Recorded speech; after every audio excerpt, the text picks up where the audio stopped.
يا أيها الناس ضرب مثل فاستمعوا له إن الذين تدعون من دون الله لن يخلقوا ذبابا ولو اجتمعوا له وإن يسلبهم الذباب شيئا لا يستنقذوه منه ضعف الطالب والمطلوب ما قدر الله حق قدره ان اللہ لقوی عزیز۔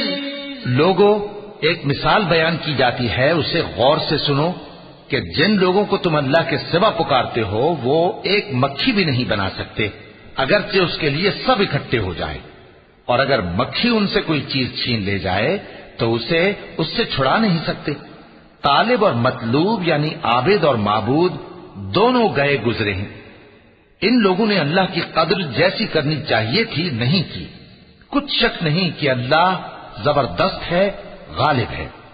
اللہ يصطفی من الملائکة رسلا ومن الناس ان اللہ سمیع بصیر يعلم ما بين أيديهم وما خلفهم وإلى الله ترجع الأمور يا أيها الذين آمنوا اركعوا واسجدوا واعبدوا ربكم وافعلوا الخير لعلكم تفلحون۔ اللہ فرشتوں میں سے پیغام پہنچانے والے منتخب کر لیتا ہے اور انسانوں میں سے بھی۔ بے شک اللہ سننے والا ہے، دیکھنے والا ہے۔ جو ان کے آگے ہے اور جو ان کے پیچھے ہے وہ اس سے واقف ہے، اور سب کاموں کا رجوع اللہ ہی کی طرف ہے۔ مومنوں، رکوع کرتے اور سجدہ کرتے اور اپنے پروردگار کی عبادت کرتے رہو اور نیک کام کرو تاکہ فلاح پاؤ۔ چونکہ آیت سجدہ تلاوت کی گئی ہے لہذا سامعین پر سجدہ واجب ہے۔ وجاهدوا في الله حق جهاده واجتباكم وما جعل عليكم في الدين من حرج ملة أبيكم إبراهيم هو سماكم المسلمين من قبل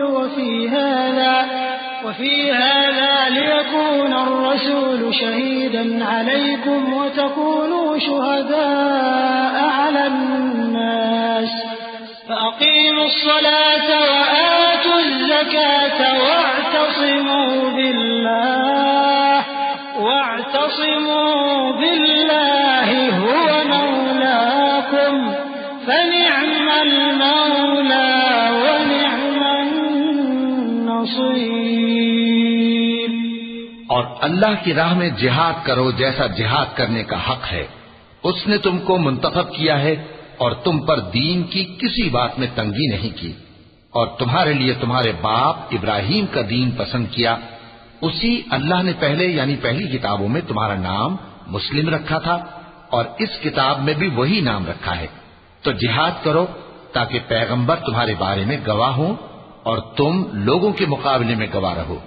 سو مسلمانوں، نماز قائم کرو اور زکوٰۃ دو اور اللہ کے دین کی رسی کو پکڑے رہو، وہی تمہارا دوست ہے۔ سو وہ کیا خوب دوست ہے اور کیا خوب مددگار ہے۔